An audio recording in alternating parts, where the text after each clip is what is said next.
Praise the Lord. जय मसीह की भाइयों और बहनों।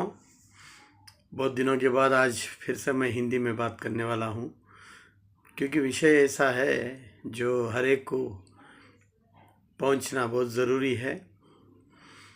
ये प्रभु का आने का समय बहुत निकट हो गया है और उठाए जाने का समय भी बहुत निकट हो गया है। इसलिए इस समय पर ये समय में दुनिया में जो चलता है उसको सामना करने के लिए सिर्फ और सिर्फ परमेश्वर की आत्मा और परमेश्वर के वचन के ताकत से ही हम लोग सामना कर सकते हैं। कोई अपना ताकत नहीं काम करेगा। तो कुछ बातें मैं जब स्टडी कर रहा था तो प्रभु ने मेरे साथ बात किया, तो उस बात को मैं हर लैंग्वेज में, ये बहुत प्रमुख विषय है, इसलिए मैं क्या कर रहा हूँ, हर लैंग्वेज में, कन्नड़ा में, तमिल में, तेलुगु में और अभी हिंदी में मैं बना रहा हूँ, इंग्लिश में भी मैं बनाऊँगा, क्योंकि ये हर एक की ज़रूरत है, हर एक मसीही की ज़रूरत है। बाइबल जो है हमें सिस्टमेटिक ज़िंदगी जीने का सिखाता है।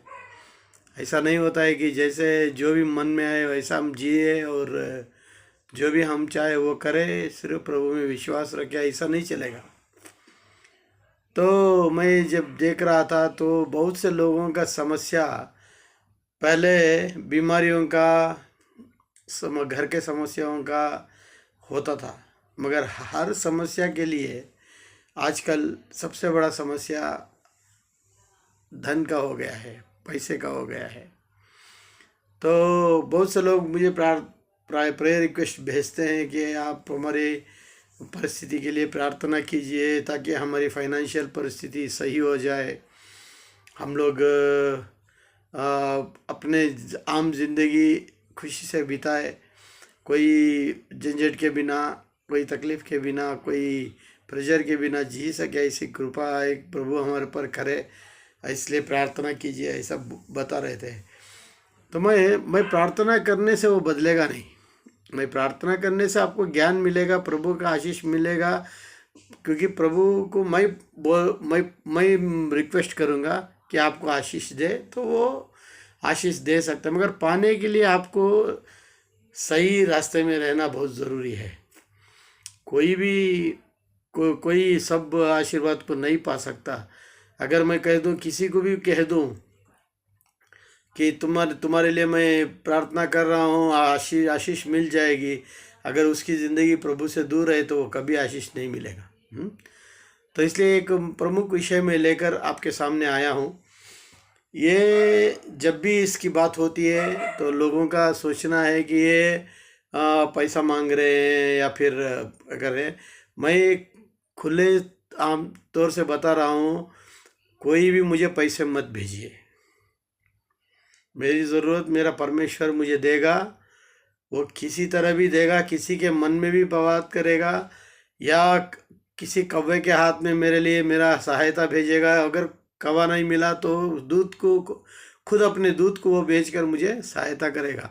मगर ये वीडियो मैं पैसे के लिए नहीं बना रहा हूँ। इसको देखकर आप मैं मत सोचना कि इनके पैसे की ज़रूरत है इसलिए पैसा भेज दे, इसलिए मैं बोल रहा हूँ पैसा मुझे मत भेजो।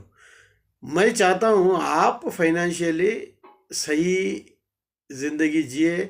जब लोग आपको देखते हैं तो कहना चाहिए कि मसीह लोगों का ज़िंदगी बहुत खुशहाल ज़िंदगी है, क्योंकि जब अंदर इंसान के अंदर का खुशी जब होता है ना तो वो चेहरे पे दिखता है।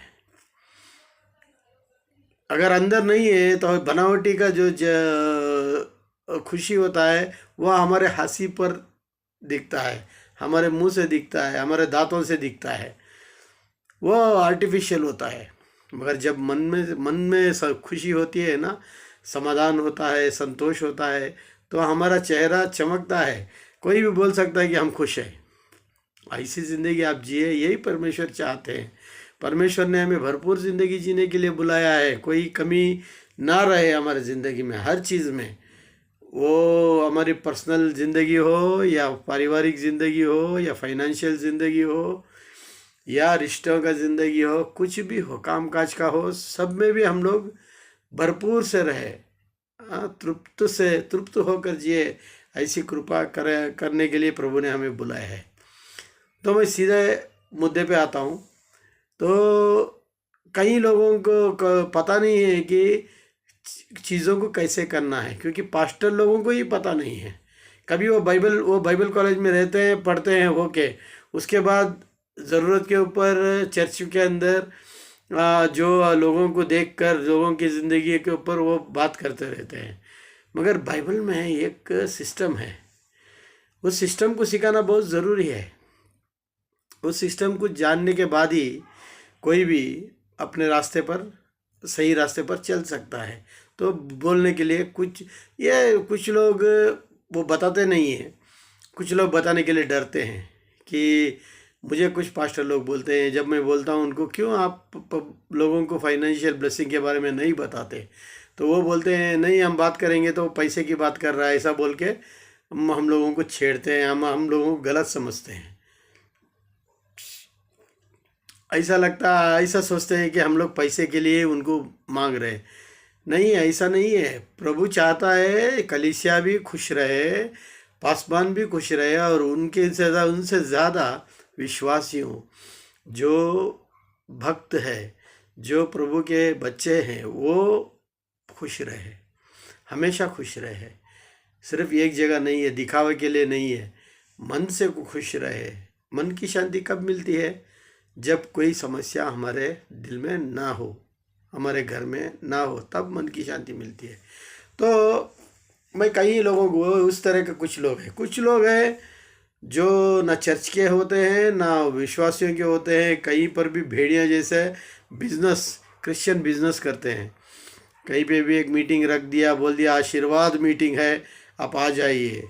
आ जाके लास्ट में क्या बोलेंगे, आप हमें दान देंगे तो प्रभु आपको आशीष देगा। उसके लिए 4-5 क्या बोलते हैं, साक्षी भी उधर स्टेज पे बता देंगे कि हम ये फलाना आदमी ने ऐसा दिया तो इसलिए प्रभु ने ऐसा आशीर्वाद किया। हम लोग भी मूर्ख है, क्या कर देते हैं, वो हमारे दिल में एक आशा होता है ना, सब कुछ ठीक हो जाए, तो हम लोग जाकर उधर दे देते हैं।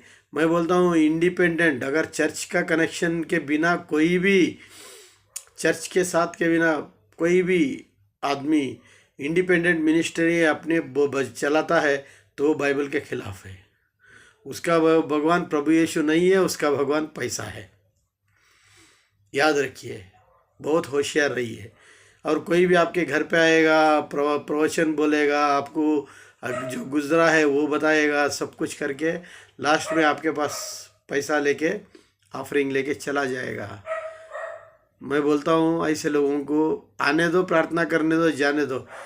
बाइबल में कहीं भी कोई भी शिष्य पैसा लेके प्रार्थना किया ऐसा एक रिकॉर्ड नहीं है, एक रिकॉर्ड नहीं है। एक कोई दिखा दे मुझे नया नियम में, एक भी नहीं है।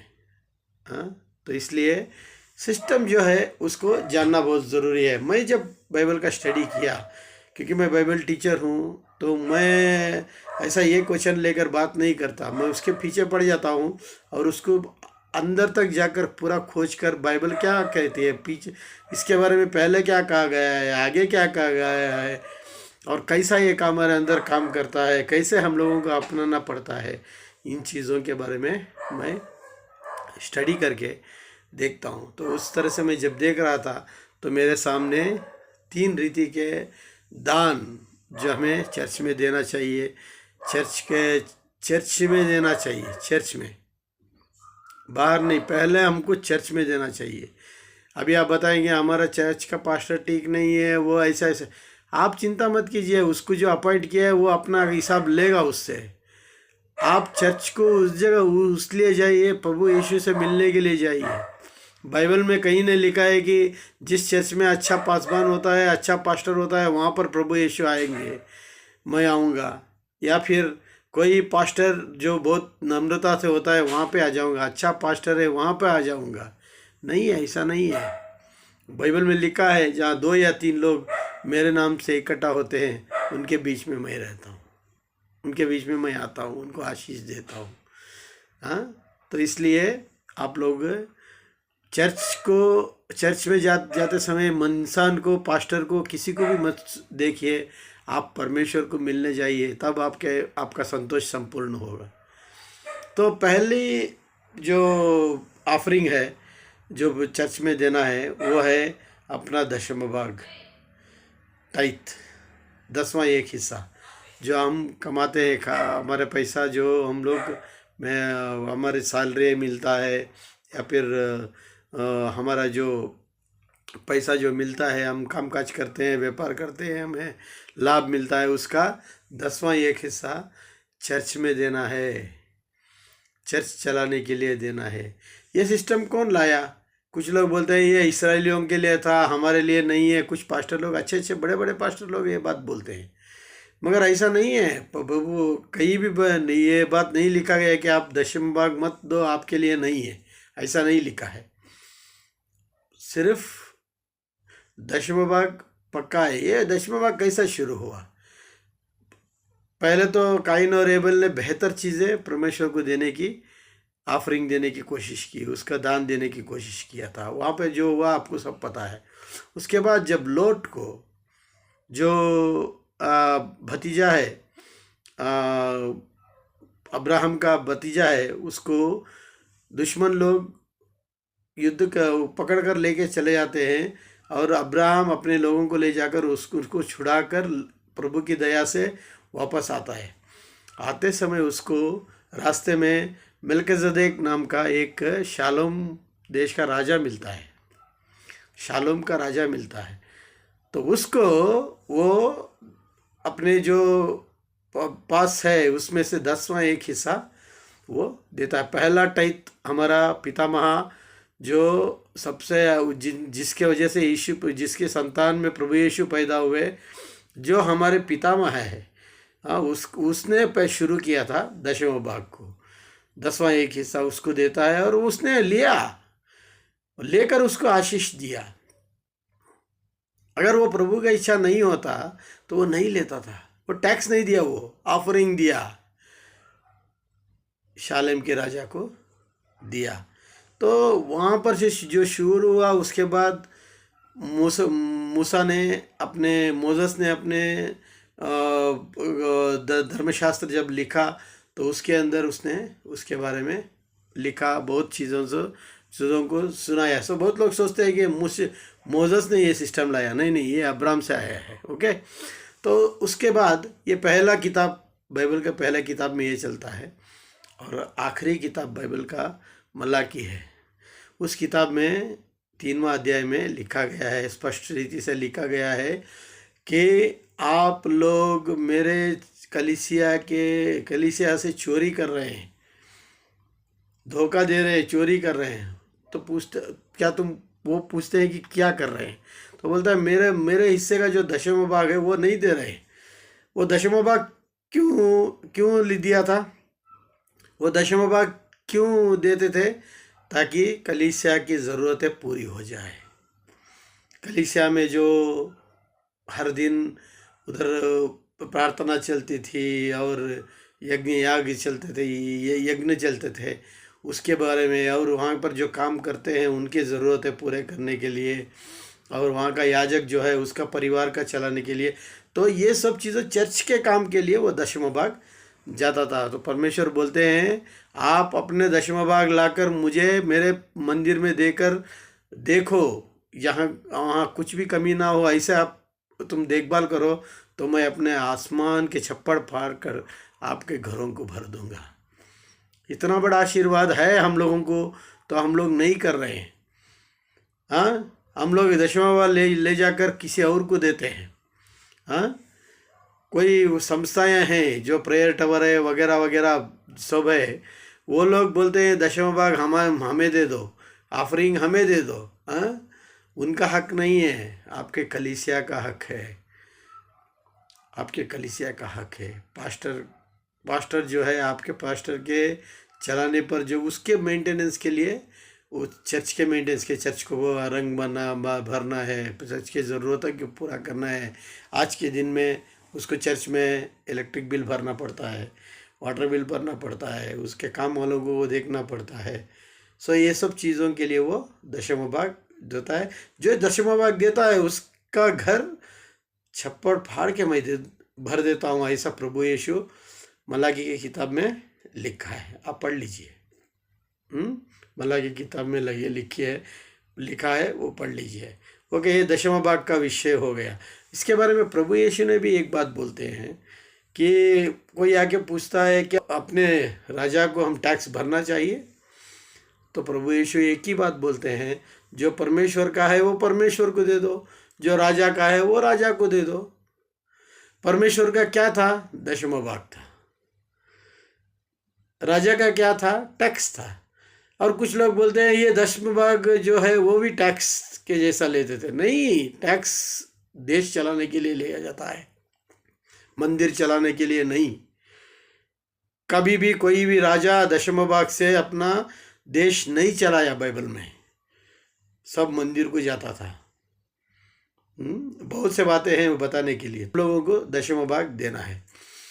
दूसरा एक वचन है पत्र, उसका दूसरी कुरिन्थियों का पत्र, उसका 9वां अध्याय 6 से 10 तक जब पढ़ेंगे, वहाँ पर एक ऑफरिंग के बारे में बताया गया है कि कई लोग ये ऑफरिंग इजी से लेते हैं, क्योंकि इंसान का क्या है, अपने फ़ायदे का जो होता है ना उसको जल्दी पकड़ लेता है मगर उसको पता नहीं, जिसमें ज़्यादा होता है, ज़्यादा दिया जाता है, जो कानून के हिसाब से करते हैं तो हमें आशीर्वाद ज़्यादा मिलता है। समझ में है ना? तो वहाँ पर ये लिखा है कि हर एक अपने मन में जैसा वो डिसाइड किया है उस तरीके से वो ऑफरिंग चर्च में डाले। ये ऑफरिंग कौन सा है? हर संडे जब हम लोग जाते हैं ना, जो ऑफरिंग के बैग में डालते हैं ना, ये पैसा, वो पैसा है। वो कितना भी आप डालो, वो प्रभु कोई नहीं बोल रहा है। अपने मन में जो डिसाइड किया संत आनंद से डालो। और वहाँ पे लिखा है जो जैसा देता है वैसा उसको आशीष मिलेगा। हाँ, तो आप अपने हिसाब से देते, उधर दान डालना है। हर बार खाली हाथ टेम्पल में कलीसिया में नहीं जाना है, तो उसको दान डालने के लिए वो दान का पैसा, पहला वाला जो दशम भाग था वो चर्च चलाने के लिए हो गया। ये जो पैसा है इसको किसके लिए उपयोग करते हैं? इसको जो अपने कलीसिया में गरीब लोग हैं, ज़रूरतमंद लोग हैं, बीमार लोग हैं, और जिसको जो ज़रूरतमंद होता है, जो कोई किसी को खाना नहीं मिलता है, खाना नहीं है खाने के लिए, ऐसे लोगों के लिए उद्धार के लिए आपको देना है। जब पहला कलीसिया बना प्रभु यीशु जाने के बाद, तो लोग लाकर लाखों रुपए उधर शिष्यों के पास रख देते थे। तो शिष्यों ने कभी नहीं बोला कि इसमें आधा पैसा उठाओ, उधर एक ज़मीन खरीदो, उधर एक बिल्डिंग बनो, उधर एक ज़मीन खरीदो, उधर एक बिल्डिंग बनो, इधर एक स्कूल बनो, हाँ, उधर एक कॉलेज बनाओ पैसा बनाने के लिए, उधर एक कॉम्प्लेक्स बनाओ। नहीं बोला। बाइबल में स्पष्ट लिखा है, आप देख सकते हैं, प्रेरितों के किताब में आप देख सकते हैं कि वहाँ पे लिखा है कि उसके ज़रूरत के अनुसार उसको बांट दिया गया था। तो यही काम जो दिल से देते हैं, जो दिल से देते हैं, जितना हुआ, वहाँ पे कोई कंडीशन नहीं था कि इतना ही पैसा देना है। वहाँ पर कंडीशन ये था कि दिल से दे। जो लोग अपने क्या बोलते हैं, अपने प्रॉपर्टीज़ को बेचकर उधर पैसा ला के देते थे, कुछ लोग, उनका मन में आया वो देने के लिए, तो वो दे दिया, उसको उन्होंने बांट दिया। तो इस काम के लिए ये पैसा इस्तेमाल होना चाहिए। इसमें ना पास्टर उठाना चाहिए, ना कोई और ज़रूरत, चर्च के ज़रूरत के लिए उसको इस्तेमाल नहीं करना चाहिए। हाँ, चर्च में फंक्शन बनाने के लिए ऐसा कुछ नहीं करना चाहिए। अगर चर्च में विश्वासियों को फ्री से बिरयानी खिलाते हो, बेचना नहीं चाहिए, बिरयानी खिलाते हो तो उसके लिए उस इस्तेमाल कर सकते हैं, तो वो उनके हिसाब से होता है। ये खुशी से देने की बात है।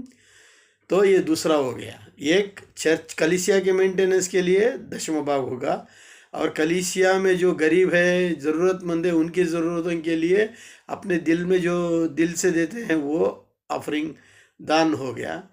तीसरा दान है जो हमें गलातियों का किताब 6वां अध्याय 6वां वचन में लिखा है। ये कई लोगों को पता ही नहीं है ये है बोल के, ये वचन पास्टर लोगों को पता नहीं है। जब मैं पास्टर्स के मीटिंग में बताता हूँ तो बोलते ये हम लोग कभी पढ़ा ही नहीं, देखा तो ना, पढ़ने के लिए है। आप लोगों का सिर्फ लोगों को कैसे ताना कर सकते हैं, कौन गलत है कौन सही है, कैसा ये न्याय करने के लिए बैठ जाते हैं आप लोग। देखना चाहिए। तो गलतियों का किताब उसका 6वां अध्याय 6वां वचन में ऐसा लिखा है, जो वचन सुनता है कलीसिया में जो वचन सुनता है, जो वचन बोलता है, उसको अपने अच्छे चीज़ों में से एक भाग उसको देना है। एक भाग उसको देना। ये क्यों एक भाग था अच्छे चीज़ में? वो ज़माने में क्या होता था, हमारे जैसा सैलरी के काम नहीं करते थे ना लोग, खेती बाड़ी करते थे और खेतों में काम करते थे। उनको जो मिलता था उसमें से बेहतर चीज़ वो एक हिस्सा वो पासबान को देते थे। तो इसी तरह पास्टर को आपको वचन जो बोलते हैं अपने चर्च में, ओके, अपने चर्च में मैं बात कर रहा हूँ, कोई भी रास्ते में, टीवी में, मोबाइल में, अभी मैं जो बोल रहा हूँ मेरे को भी नहीं देना। देंगे तो कुछ नहीं है, मैं अच्छा रहूँगा, आपको कुछ आशीष नहीं मिलेगा। मैं खुला बोलता हूँ ये बातें। कुछ लोग गलत सोचते तो सोचने दो, मैं जो सही है वही बोलना है ना। तो अपने पास्टर को दे दो, ताकि अगर ऐसे देंगे तो पास्टर किसी के पास हाथ नहीं फैलाएगा, कभी दशम भाग में हाथ नहीं डालेगा, कभी ऑफरिंग्स में हाथ नहीं डालेगा। हाँ, क्योंकि उसके पास भरपूर होता है। इस भाग कैसा एक भाग देने का? एक भाग का मतलब क्या है? मतलब यह है कि आपने अपने तनख्वाह में से, सैलरी में से 10वां एक हिस्सा जो 10वां भाग है वो परमेश्वर को दे दिया, ओके। तो उसके बाद आपने खुशी से 100 रुपया, आपका 1000 रुपये का आमदनी है तो 10वां भाग 100 रुपये हो गया, और आपने खुशी से 4 हफ्ते के लिए 100 रुपया रख दिया कि हर बार 25 रुपया मैं उधर डाल रहा हूँ, मैं एग्जांपल दे रहा हूँ, डाल रहा हूँ, ओके, वो भी चला गया तो आपके पास 800 रुपया बचा है। 800 रुपये में आपके जो कमिटमेंट्स हैं, कई बैंक में का कर्जा लिया है, गाड़ी लिया है, घर का जो रेंट भरना है, सब करने के बाद, ये सब घर का खर्चा चलाने के बाद जो पैसा बचता है, उस पैसे में से अगर आपके घर में फॉर एग्जांपल समझ लीजिए 400 रुपये बच गया, आपका 400 रुपये बच गया, आप अपने घर में 3 लोग हैं तो 400 रुपये बच गया, तो उसमें से 100 रुपया उसको 4वां व्यक्ति अपने परिवार में बनाकर पासबान को उसका 100 रुपये देना है। अगर आपके यहाँ 5-6 लोग हैं तो ये 400 रुपये को 6 के साथ 7 हिस्सा बनाना, एक हिस्सा अपने खर्चों जाने के बाद। प्रभु नहीं कहता है कि आप देखे आप भुक्कड़ मरे या आप तकलीफ में जाए। मैं बोलता हूँ अगर इस सिस्टम को हम फॉलो करेंगे तो आते दिनों में 3-4 महीने में, 1-6 महीने में मैंने देखा है जो लोग इसको फॉलो किया तो वो इतना अच्छा आशीषवान हो गए, उनके घर में बीमारियां कम हो गई, तकलीफ़ें कम हो गई, जो काम चलना था वो चल गया, और उसके बाद पहले जो 100 रुपये देते थे वो 500 रुपये देने का लायक बन गए। सिर्फ उतना ही नहीं है, पासबान को देने का नहीं है, अपना कोई दोस्त वगैरह कोई तकलीफ़ में है, ब्याज के लिए नहीं, इंटरेस्ट के लिए नहीं, उसको भी सहायता करने के कैपेसिटी में लोग बन गए हैं। ये बाइबल का सिस्टम है। ये 3 तरह के दान जो है आप देखिए अपने कलीसिया में। मैं फिर से बोलता हूँ अपने कलीसिया में। ये मत सोचो वो पैसा उठाकर वो पासबान क्या कर रहा है, पास्टेट कमेटी क्या कर रहा है, और उसको उठा के बिशप क्या कर रहा है, ज़रूरत नहीं है। तुम दे दो, परमेश्वर उनके पास हिसाब जो लेना है बोल देगा। मालूम है, प्रभु के सेवकों को डबल अकाउंट देना पड़ता है। डबल अकाउंट, एक जिम्मेदारी का, एक अपने जिंदगी का। जो चोरी करता है ना, तो उसको प्रभु कभी नहीं छोड़ेगा। मगर आपके आशीष को कोई कमी नहीं आएगी। आपने 100 रुपये दिया, वो 100 रुपये पासबान खा गए, नो प्रॉब्लम। आपको 100 रुपये का जो ब्लेसिंग है, 30 गुना, 60 गुना, 100 गुना, वो ब्लेसिंग आपको मिल जाएगा। आपको सेहत से मिलेगा, शोहरत से मिलेगा, नाम से मिलेगा, काम से मिलेगा, परिवार में समाधान रहेगा, शांति से मिलेगा, ये सब चीज़ों से मिलेगा। तो मेरे प्यारे भाई और बहनों, बहुत से ज़्यादा मेरे दोस्त लोग जो है, मुझे जो जानते हैं, हिंदी जानने वाले, वो अब्रॉड में रहते हैं। वो गुजरात के हैं, वहाँ पे तो अलग अलग देश में रहते हैं। कुछ लोग गुजरात में रहते हैं, कुछ लोग हैदराबाद में रहते हैं, आंध्रा में रहते हैं, हिंदी बोलते हैं, वो बेंगलुरु में भी रहते हैं। उनके लिए भी मैं सबके लिए एक ही है बाइबल। ये आप फॉलो कीजिए, अपने जीवन में भरपूर जीवन जिए। आपको कोई कमी नहीं होना चाहिए, आपके ज़िंदगी में कभी कमी नहीं होना चाहिए। मैं एक सेवक के हिसाब से कहीं भी जाता हूँ, तो कभी कभी छोटे घरों में प्रार्थना के लिए बुलाते हैं, तो उधर प्रेयर के लिए जाता हूँ, तो वो लोग मुझे 100 रुपये दान देते हैं। मैं लेता हूँ। लेने के बाद 10 रुपया इमीडिएट मैं जिस चर्च में मेंबर हूँ वहाँ पे चला जाता है। तो मेरी बीवी कहती है, क्या बात है जी, आप 10 रुपये भेज दे, वो लोग क्या सोचेंगे चर्च वाले, ये इनका बाइबल कॉलेज है और ये बड़ा प्रीचर है, ये 10 रुपये क्यों भेजा। मुझे उससे कोई लेना देना नहीं है, मुझे मेरे परमेश्वर से लेना देना है। समझ में आया ना, मेरे परमेश्वर से लेना देना है। तो मैं 10 रुपये उधर मेरे पास जो भी पैसा आता है, चाहे दान में हो या फिर मेरा कमाई में हो या फिर मैं बाइबल कॉलेज में हो, कहीं पे भी मुझे पैसा आता है, तुरंत 10वां एक हिस्सा मेरे चर्च को चला जाता है। उसके बाद जब मैं चर्च में जाता हूँ, वहाँ पर वो दान देता हूँ, दान मेरा डालता हूँ। तो ये इसके वजह से मेरे घर में कोई कमी नहीं रहता ना। ऐसा लगता है कि कमी हो गई है, क्या शॉर्टेज हो गया है, ऐसा ओके, बट प्रॉब्लम सॉल्व हो जाता है। मेरे अनजान लोग मुझे पैसा भेज देते हैं, लोग ऑफरिंग भेजते, मुझे पहचानते भी नहीं है। वो मेरा वचन कहीं सुना होगा, वो मुझे भेजते हैं। जब मैं फ़ोन करके पूछता हूँ, आपको किसने बताया, नहीं आपका वचन अच्छा लगा, मेरे दिल में लगा कि मैं मैं भेज दिया।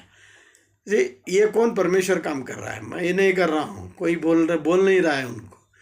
तो इसलिए मैं इस तरह से काम होता है प्रभु के पास। तो मेरे भाई और बहनों, ये 3 तरह के, दशम भाग और आनंद का, खुशी से देने का ऑफरिंग, उसके बाद अपने वचन देने वाले, अपने पासबान या अपने प्रीचर के लिए, अपने कलीसिया के मुख्य जो है आपको वचन सुनाते हैं, उनको अपने पैसे में से एक हिस्सा उनको देना बहुत ज़रूरी है। आपको आशीर्वाद मिलेगा, आपके घर में कभी कमी नहीं रहेगी। मलाकी की किताब में लिखा है, आप मुझे देकर परीक्षा करो, आप मेरी परीक्षा करो, ताकि मैं आसमान का छप्पड़ फाड़ कर आपके घर भर देता हूँ या नहीं।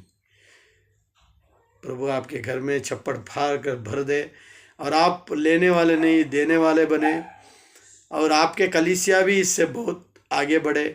कई लोगों को वचन पहुंचाने के लिए वो कलीसिया का कार्यक्रम बने, और कई लोग चर्च में आकर आपको देखकर चर्च में आए, आपके ज़िंदगी को देखकर चर्च में आए।